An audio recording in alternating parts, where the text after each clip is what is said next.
आसान भाषा में हम आदर्श गैस समीकरण की व्युत्पत्ति करेंगे। जो हमने अगले वाले वीडियो में बॉयल, चार्ल्स और अवोगाद्रो के नियम पढ़े थे, उन्हीं नियमों से हम आयतन, दाब व ताप में संबंध स्थापित करके हम आदर्श गैस समीकरण की व्युत्पत्ति करेंगे। तो हमने जो पहला नियम पढ़ा था, बॉयल का नियम, वो हमने पढ़ा था कि जो आयतन होता है वो दाब के व्युत्क्रमानुपाती होता है, और हमें जो कंडीशन लगाई थी वो थी स्थिर ताप पर। दूसरा नियम हमने पढ़ा था चार्ल्स का नियम, और जो चार्ल्स का नियम हमने पढ़ा था कि जो आयतन होता है वो परम ताप के समानुपाती होता है, और जो कंडीशन हमने लगाई थी वो स्थिर दाब पर किया था। अगला नियम हमने पढ़ा था अवोगाद्रो का नियम, और जो अवोगाद्रो का नियम हमने पढ़ा था कि जो आयतन होता है वो मोलों की संख्या के समानुपाती होता है, और ये हमने स्थिर ताप व स्थिर दाब पर किया था।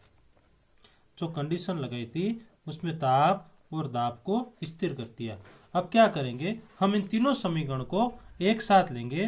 तो समीकरण 1, 2 व 3 से, ये तीनों समीकरण हैं 1, 2 व 3। इन तीनों समीकरण को जब हम मिलाएंगे तो जो बॉयल का नियम है, जो आयतन होता है वो प्रोपोर्शनल होता है 1/p के, और यही आयतन प्रोपोर्शनल होता है t के, और यही आयतन प्रोपोर्शनल होता है n के। जब हम आगे समीकरण को हल करेंगे तो v प्रोपोर्शनल आएगा nt/p। ठीक है दोस्तों, जब आगे हम इसको सरल करेंगे तो p का इस v से मल्टीप्लाई हो जाएगा pv प्रोपोर्शनल टू nt, और जब हम इस प्रोपोर्शनल को हटाते हैं तो एक समानुपातिक चिन्ह आता है जो गैस नियंत्रक होगा। तो pv इजिकल टू निकल के आएगा nRT, और यही अपना आदर्श गैस का समीकरण है pv इजिकल टू nRT। एक बार वापस देखते हैं, हमने जो बॉयल, चार्ल्स और अवोगाद्रो का नियम पढ़ा था उससे अपने आया था v proportional to 1/p, v proportional to t और v प्रोपोर्शनल टू n। जब हम तीनों समीकरणों को मिलाएंगे तो हमारे पास निकल के आएगा v प्रोपोर्शनल टू 1/p, और ये आएगा v प्रोपोर्शनल टू t, ये इसी से आया है। और जब हम इसका ऊपर गुना हो जाएगा तो हमारे पास निकल के आएगा v प्रोपोर्शनल टू nt/p, और जब इसको सरल करेंगे तो आदर्श गैस समीकरण निकल के आएगा pv इजिकल टू nRT, और यहाँ पर जो r है वो गैस नियंत्रक है। जो r होता है दोस्तों वो गैस नियंत्रक है। इसकी विमा और इसका मान अभी निकाल लेंगे हम गैस स्थिरांक r की प्रगति निकालते हैं। तो जो आदर्श गैस समीकरण आया था वो आया था pv इजिकल टू nRT। हमें यहाँ से r का मान निकालना है, तो r इजिकल टू होगा pv/nt, और जो p होता है दोस्तों वो होता है दाब, v होता है आयतन, वो जो n है, n होता है मोलों की संख्या यानी कि मोल, और जो t होता है वो होता है ताप। अब हम इस समीकरण में हम दाब का मान रखेंगे। तो जो दाब होता है, देयरफॉर दाब होता है बल बटा क्षेत्रफल। जब मान हम इसमें दाब में लगाएंगे तो हमारे पास निकल के आएगा बल बटा क्षेत्रफल इंटू आयतन बटे मोल इंटू ताप। ये देखिएगा, दाब इंटू आयतन, n यानी मोल और t माने ताप। ये जो दाब होता है बल बटा क्षेत्रफल आएगा, तो दाब के स्थान पर हमने बल बटा क्षेत्रफल लिख दिया, आयतन का आयतन और मोल इंटू ताप का मोल इंटू ताप। अब ध्यान रखिएगा दोस्तों, जो क्षेत्रफल होता है, क्षेत्रफल जब निकालते हैं तो क्षेत्रफल आता है लंबाई इंटू चौड़ाई। तो जो क्षेत्रफल होगा उसको भी L में लेते हैं, इसको भी L में लेते हैं, तो क्षेत्रफल होता है L का स्क्वायर, और जो आयतन होता है वो होता है लंबाई इंटू चौड़ाई इंटू ऊंचाई। इसके लिए भी एल एल और एल, तो इसका मान होता है एल क्यूब। ये मान हम यहाँ रखेंगे तो देखिएगा बल का बल और जो क्षेत्रफल है वो होगा एल स्क्वायर और जो आयतन है वो होगा एल क्यूब और नीचे आ जाएगा मोल इंटू ताप। ठीक है दोस्तों, अब एल स्क्वायर से एल क्यूब गया, आगे बचा हमारे पास बल इंटू लंबाई बटे मोल इंटू ताप। हमारे पास समीकरण बच गया बल इंटू लंबाई बटे मोल इंटू ताप। देयरफॉर जो बल व लंबाई का जो गुणा है, बल व लंबाई का जो गुणा है वह कहलाता है कार्य। बल व लंबाई का गुणा क्या कहलाता है? कार्य। तो R बराबर अब निकल के आएगा कार्य बटा मोल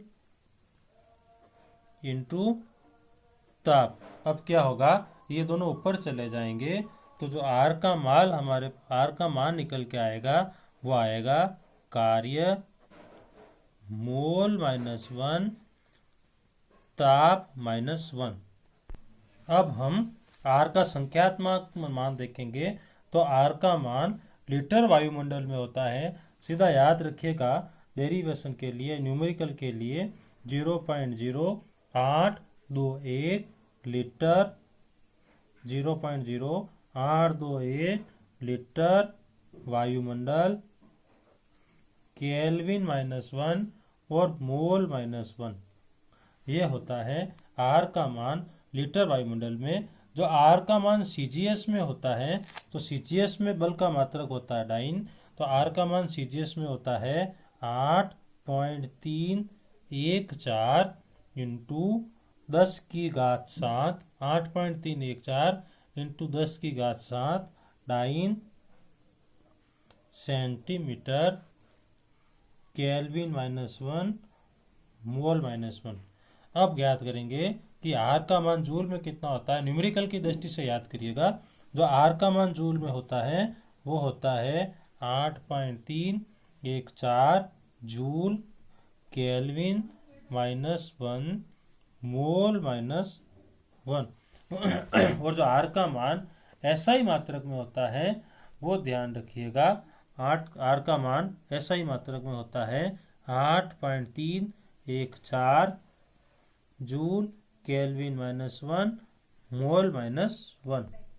एक अणु के लिए गैस नियतांक R का मान वोल्टेज मान नियतांक K कहलाता है, तो K बराबर निकल जाएगा R/N, और जो R होता है वो होता है 8.314 इंटू 10 की घात 7 बटे, इसमें जब हम N का भाग देंगे अवोगाद्रो संख्या के 0.023 इंटू 10 की घात 23, ये होगा हमारे पास अर्ग मोल -1 डिग्री -1। जब हम इसको सॉल्व करेंगे तो हमारे पास बोल्ट्जमान नियतांक K का मान निकल के आएगा 1.38 इंटू 10 की घात -16 अर्ग मोल -1 डिग्री -1। तो बोल्ट्जमान नियतांक का मान याद रखिएगा, इस तरह से बोल्ट्जमान नियतांक का मान आएगा। आगे हम देखेंगे गैस के द्रव्यमान, अणुभार और घनत्व में संबंध। गैस के द्रव्यमान, अणुभार व घनत्व में संबंध हम आदर्श गैस समीकरण से ज्ञात करेंगे। तो हमारे पास आदर्श गैस समीकरण क्या था? PV = nRT। इसमें n क्या है? मोलों की संख्या, जिसमें n का मान होता है m/m। ये जो m है वो होती है गैस की मात्रा बटा गैस का अणुभार।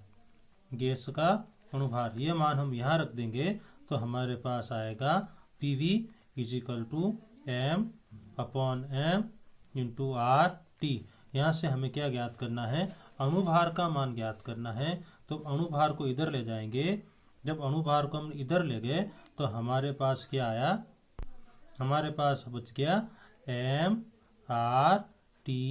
mRT/PV। ये देखिएगा mRT, ये इधर आ गया mRT/PV। और हमें पता है कि जो द्रव्यमान बटा आयतन होता है वो क्या होता है, घनत्व होता है। तो हम ये मान यहाँ रख देंगे तो हमारे पास बचेगा m बरोबर DRT अपॉन P। क्या बचा, m बरोबर DRT अपॉन P। जब हमें यहाँ से घनत्व ज्ञात करेंगे तो घनत्व को जब हम इस साइड ले जाएंगे तो हमारे पास निकल के आएगा PM अपॉन RT। तो ये होता है गैस का द्रव्यमान, अणुभार व घनत्व में संबंध। ध्यान रखिएगा दोस्तों, केस फर्स्ट कि जो गैस का घनत्व है, गैस का घनत्व ताप व दाब पर निर्भर करता है। गैस का घनत्व ताप व दाब पर निर्भर करता है।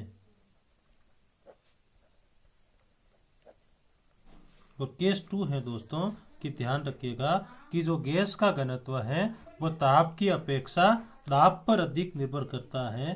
ताप की अपेक्षा दाब पर अधिक निर्भर करता है। ताप की अपेक्षा दाब पर अधिक निर्भर करता है। और जब हमें STP पर गैस का घनत्व ज्ञात करना हो, STP पर गैस का घनत्व ज्ञात करना हो, तो उसके लिए हम क्या करते हैं, अणुभार में हम 22.4 का भाग लगाते हैं। तो ये था गैस का द्रव्यमान, अणुभार और संबंध। आपको वीडियो कैसा लगा, इसको लाइक करें, शेयर करें, सब्सक्राइब